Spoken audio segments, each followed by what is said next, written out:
सिकंदर आजम सिकंदर 350 से 323 कबल मसीह तक मकदूनिया का हुक्मरान रहा। उसने अरस्तो जैसे उस्ताद की सोहबत पाई। कम उम्री में ही यूनान की शहरी रियासतों के साथ मिस्र और फारिस तक फतह कर लिया।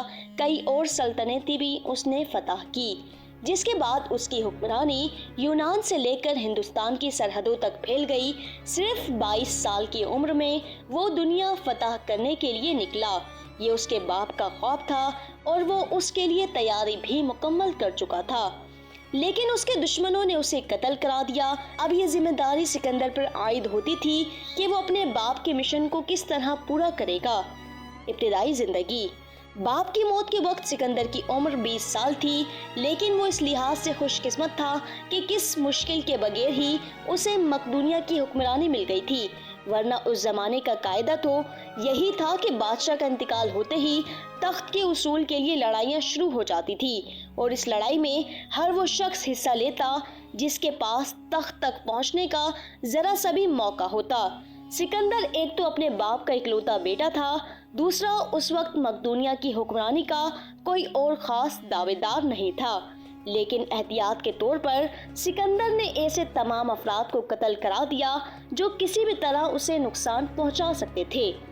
यहाँ तक कि अपनी माँ के उकसाने पर उसने अपनी दूध पीती सुतेली बहन को भी कत्ल कर दिया था। सिकंदर की एक और खुशकिस्मती ये भी थी कि उसे अरस्तु जैसा उस्ताद मिला था, जो अपने जमाने का काबिल और ज़हीन तरीन इंसान समझा जाता है।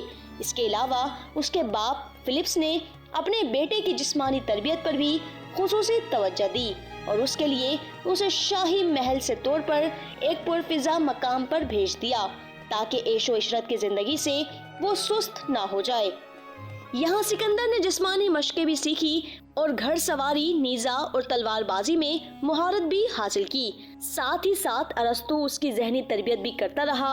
हुक्मरानी के इब्तिदाई दिनों में सिकंदर ने एथेंस, यूनान का दारुल खिलाफा समेत दीगर पड़ोसी ममालिक को अपने साथ मिलाने की कोशिश की। उसकी वजह ये थी कि अपनी मुहिम पर निकलने से पहले वो न सिर्फ अपनी फौज को मजबूत करना चाहता था, बल्कि उसको ये फिक्र भी थी कि कहीं उसकी गैर मौजूदगी में कोई मकदूनिया पर हमला ना कर दे।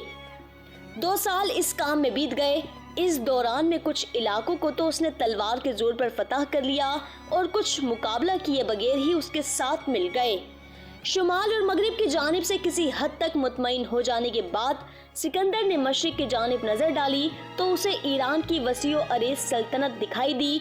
बहरा रोम से हिंदुस्तान तक फैली इस सल्तनत का रकबा लाखों मील था।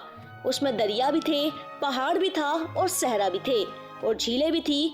गर्ज यहाँ वो सब कुछ मौजूद था जो किसी भी इलाके को खुशहाल बनाने के लिए जरूरी है। यही वजह थी कि ईरानी सल्तनत पूरी नहीं थी तो आधी दुनिया की हैसियत जरूर रखती थी। यहाँ तकरीबन हर रंग और हर नस्ल के लोग आबाद थे। सिकंदर ने 33 साल उम्र पाई। वो 356 यानी हजरत ईसा अलैहिस्सलाम की पैदाइश से 356 साल कबल में पैदा हुए और उसके इंतकाल 323 में हुआ। उसकी मौत की कई वजूहात बताई जाती हैं। पहली वजह यह है कि उसे जहर दिया गया। ये जहर उसे ईरानी शहजादी रुखसाना ने दिया था। रिवायात के मुताबिक सिकंदर आजम ने ईरान की फतह के बाद दारा के खानदान से ताल्लुक रखने वाली शहजादी से शादी कर ली थी और उस पर इनायात की बारिश कर दी थी, मगर शहजादी ने अपने खानदान की तबाही व बर्बादी और कत्ल व गारत को फरामोश ना किया और मौका मिलते ही सिकंदर को जहर दे दिया, जिससे उसकी मौत वाक़ई हो गई। दूसरी रिवायात के मुताबिक सिकंदर ने बाबुल शहर पहुंचकर जश्न फतह मनाया। सारी रात शराब का दौर चलता रहा। ये शदीद सर्द रात थी। सिकंदर को बुखार लाहक हुआ जो बाद में नमूनिया में बदल गया, जिससे सिकंदर की मौत वाक़ई हो गई। तीसरी रिवायत ये है कि सारी दुनिया को फतह करने का ख्वाब पूरा ना हुआ तो सिकंदर ने कसरत से शराब नोशी शुरू कर दी, जिससे उसकी सेहत बर्बाद हो गई। आखिरी अय्याम में उसका ज़हनी तवाज़ुन भी बिगड़ गया। कसरत मई नोशी ने उसकी जान ले ली। उसने लगभग आधी दुनिया तो उसने उस जवानी ही में फतह कर ली थी। कहते हैं कि अगर वो थोड़ी मुद्दत और जिंदा रह लेता तो कोई वजह नहीं थी कि पूरी दुनिया का फातह न बन जाता।